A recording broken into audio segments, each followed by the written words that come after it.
Hello everyone, welcome to our YouTube channel physics by Chirag sir. और आज हम देखने वाले हैं तो हमारा third thermodynamic process which is called as isobaric process. Okay, so isobaric, bar का मीनिंग क्या होता है? Bar is a unit of pressure. Okay, तो जनरली हमारी जो प्रोसेस है, जो नेचुरल प्रोसेस होती है वो 1 एटमॉस्फेरिक पे होते हैं। ओके, तो आप कह सकते हो कि नेचर में जितने भी प्रोसेस होते हैं वो जनरली क्या होती है, ओपन टू एटमॉस्फेयर अगर है तो वो है isobaric process. Okay, isobaric process में क्या होता है कि जनरली जो हमारा प्रेशर होता है वो कांस्टेंट होता है।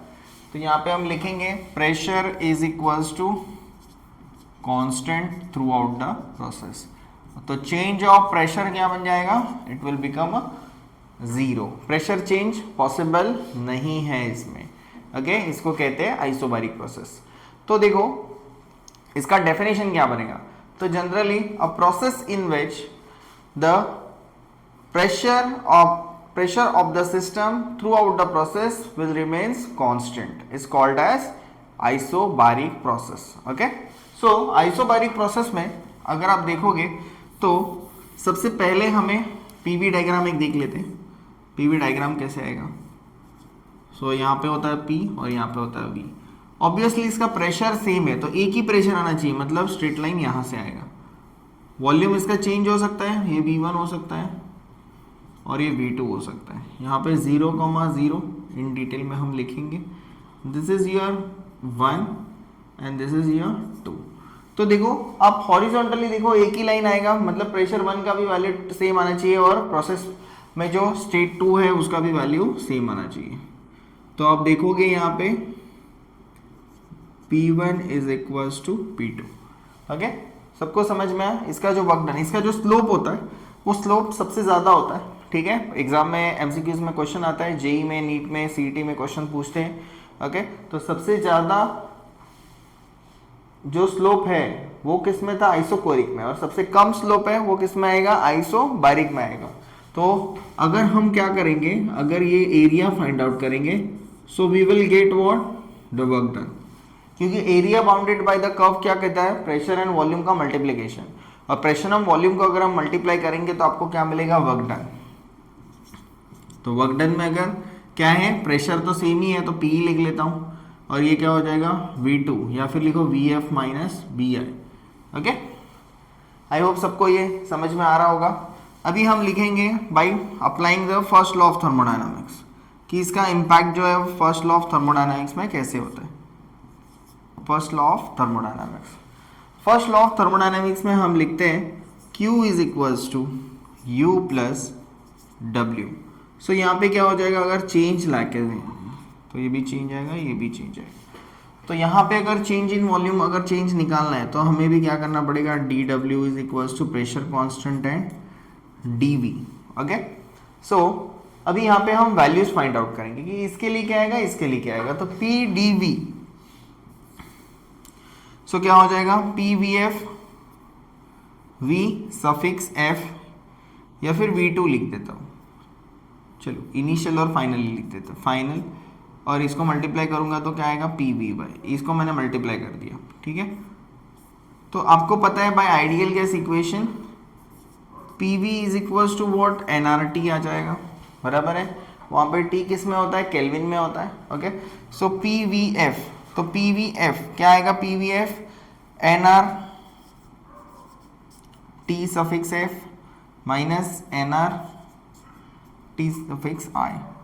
N और R क्या हो जाएगा? बाहर, TF minus TI।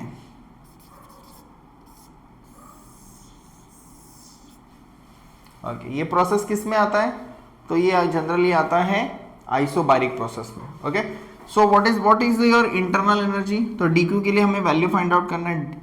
Internal energy क्या होता है?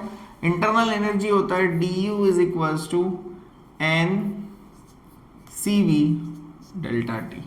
N लिख सकते हैं, M लिख सकते हैं। N is nothing but your number of mole, CV is nothing but the specific heat capacity at the constant volume, and what about the DT? DT is nothing but your change of temperature. Okay, so DQ को मैं as it is लिख देता हूं।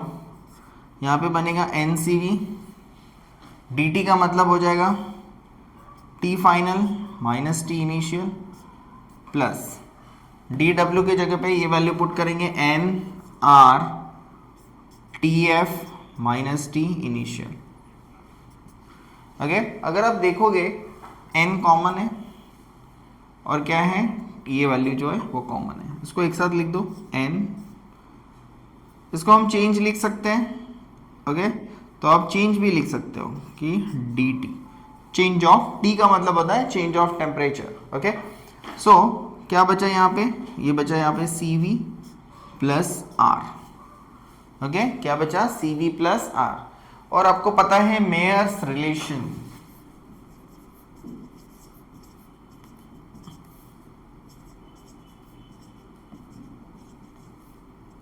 Kinetic theory of gases में आप पढ़ सकते हो मेयर्स रिलेशन क्या होता है कि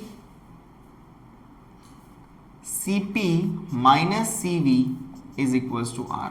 Cp is nothing but specific heat capacity at the constant pressure and Cv is nothing but what your specific heat capacity at a constant volume. तो इसका मतलब क्या होता है, जनरली स्पेसिफिक हीट का मतलब क्या होता है, तो अगर आपके पास कोई अगर एक कंटेनर है उसमें आपने पानी लिया हुआ है 1 kg अगर पानी लिया और उसको अगर 15 डिग्री सेल्सियस का टेम्परेचर उसको 16 करना है, तो वो टेम्परेचर को बढ़ाने के लिए आपको क्या करना पड़ेगा, एक अमाउंट ऑफ हीट देना पड़ेगा। हीट इज एक्सटेंसिव प्रॉपर्टी, तो डिपेंड करता है उसके साइज के ऊपर कि कितना पानी है। ओके, सो जितना हीट आप दोगे वो हीट क्या होगी, स्पेसिफिक हीट कैपेसिटी होगी पर्टिकुलर मटेरियल की। अगर वो सोना है तो उसकी अलग रहेगी, चांदी है तो उसका अलग रहेगा। ओके, और अगर ग्लास है तो उसका अलग रहेगा, पानी है तो उसका अलग, पेट्रोल का अलग, तो सबका अलग अलग वैल्यू होता है। तो अगर वो कांस्टेंट प्रेशर पे है तो उसको कहते हैं सीपी, अगर वही चीज कांस्टेंट वॉल्यूम पे है तो उसको कहेंगे सीवी। तो Cp माइनस Cv बन जाता है आपका यूनिवर्सल गैस कांस्टेंट। तो यहाँ पे देखो Cp प्लस Cv क्या हो जाएगा, देखो तो Cp इज इक्वल टू बन जाएगा R प्लस Cv। तो ये इक्वेशन क्या कर सकता हूँ मैं, यहाँ पे पुट कर सकता हूँ। तो मुझे क्या मिला, N Cp एंड dt। तो हमें क्या पता चला कि जब भी हम क्या करेंगे, आइसोबारिक प्रोसेस में जब भी हम हीट को प्रोवाइड करेंगे तो वो हीट क्या होगी, तो number of moles, okay, at constant pressure specific heat and change of temperature पे डिपेंड करेगी। ओके, तो आई होप आपको ये आइसोबारिक प्रोसेस जो है वो समझ में आया होगा। ओके, कुछ अगर डाउट्स हैं तो कमेंट सेक्शन में डालो, और अगर आपको समझ में आया होगा। हेलो स्टूडेंट्स, चलो हम देखते हैं अभी आइसोबारिक के ऊपर एक क्वेश्चन मैंने लिया हुआ है कि आपको सारे कंसेप्ट जो है आपको समझ में आएंगे। ओके, तो देखो क्वेश्चन क्या है, पहले आपको क्वेश्चन का गिवन डेटा निकालने आना चाहिए। So basically 1 mole of N ideal gas, 1 मोल बोल दिया मतलब क्या होगा, गिवन डेटा। ओके, 1 मोल मतलब n का वैल्यू कितना है, 1 mole, number of moles 1 mole. Then an ideal gas, तो आइडियल गैस इक्वेशन को ये फॉलो करने वाला है। Okay, is kept in a cylinder, कहां पे रखा है, सिलेंडर के अंदर रखा हुआ है, with movable frictionless and massless piston. तो एक पिस्टन है, इसके अंदर ये रखा हुआ है, जो मूवेबल पिस्टन है और मासलेस है, इसके अंदर एक वॉल्यूम है। ठीक है, at a pressure of 1.01 MPa का मतलब होता है मेगा पास्कल। तो आपको प्रेशर दिया है initial 1.01 mega pascal, it is approximately equal to, we can say it is a, mega का मीनिंग क्या होता है, 1 ले लेंगे हम 10⁶ pascal. Okay, then the temperature at 27 degree Celsius, तो T1 दिया हुआ है, T of initial 27 degree Celsius. कभी भी याद रखना ये जो आइडियल गैस इक्वेशन है,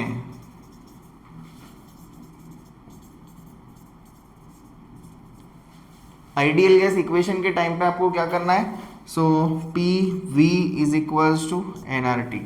ओके, तो P V is equals to NRT.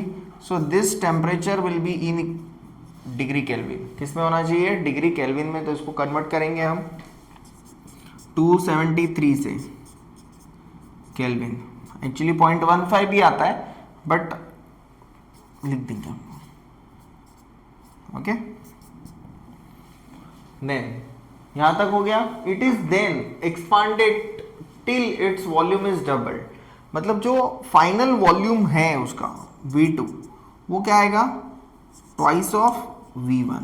मतलब ये क्या हो रहा है, एक्सपांड हो रहा है, पिस्टन मूव हो रहा है आउटवर्ड डायरेक्शन में, तो क्या होगा, ये एक्सपांड होगा।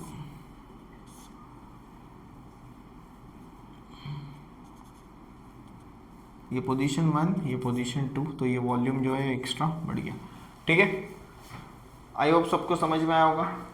How much work is done if the expansion is isobaric. तो देखो ये वर्ड बहुत इंपॉर्टेंट है कि ये जो एक्सपांशन है वो आइसोबारिक है। मतलब क्या होगा कि इसका जो प्रेशर है, प्रेशर क्या होगा, कांस्टेंट होगा, और P initial is equals to P final हो जाएगा। ठीक है, V2 is equals to what, the twice of V1। Okay, चलो यहाँ से मैं स्टार्ट करता हूँ सॉल्व करना, एकदम इजी है। आपको फाइंड आउट क्या करना है, तो वर्क डन फाइंड आउट करना है। ओके, आइसोबारिक प्रोसेस का अगर आप चेक करते हो तो वर्क डन आता है W is equals to P V final minus V initial. Okay, pressure तो कांस्टेंट रहेगा, that is nothing but your 1 into 10⁶ pascal. Okay, so W is equals to P, change of V, P minus 1 megapascal, 1 into 10⁶ into what is the V final, what is the V final, so V final है हमारे पास, initial के से क्या हो रहा है, वो twice form में लेके जा रहे हैं हम। ठीक है, सो आप कहाँ से फाइंड आउट कर सकते हो, ये देखो ये इक्वेशन है, यहाँ से आप निकाल सकते हो P इनिशियल V इनिशियल, तो T भी क्या आएगा, इनिशियल। बाकी ये दोनों तो क्या है, कांस्टेंट। तो देखो अभी इसको मैं साइड में लिखता हूँ। ओके, तो देखो P initial V initial is equals to NR T initial. सो बताओ P इनिशियल क्या है, P तो इनिशियल और फाइनल का सेम ही है, 1 into 10⁶ आएगा, 1 into 10⁶ इंटू V इनिशियल कितना है, तो V इनिशियल अगर निकालना है तो ट्वाइस ऑफ क्या है, V1। ओके, ये क्या हो जाएगा, ट्वाइस ऑफ V1। तो अभी इसको क्या करेंगे, एक इक्वेशन के फॉर्म में निकाल सकते हैं। V इनिशियल को लिख देता हूं मैं यहाँ पे। ओके, ये निकालना है हमें, नंबर ऑफ मोल्स कितना है, 1 मोल, N का वैल्यू 1, 8.314, और T इनिशियल हो जाएगा 300।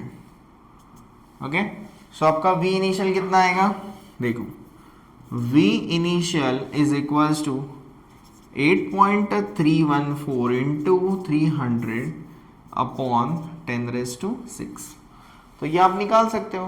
ओके, इजीली आ जाएगा आपको। 3 से इसको मल्टीप्लाई करो, कितना हो जाएगा, 12, ये हो जाएगा 4, 9, 24।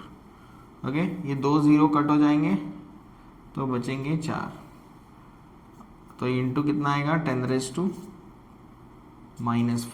+4 ऊपर जाएंगे तो -4, V इनिशियल हो गया। ओके, तो ऐसा यूनिट पे हमने सब लिया हुआ है, तो इसका वॉल्यूम भी आ जाएगा मीटर क्यूब में।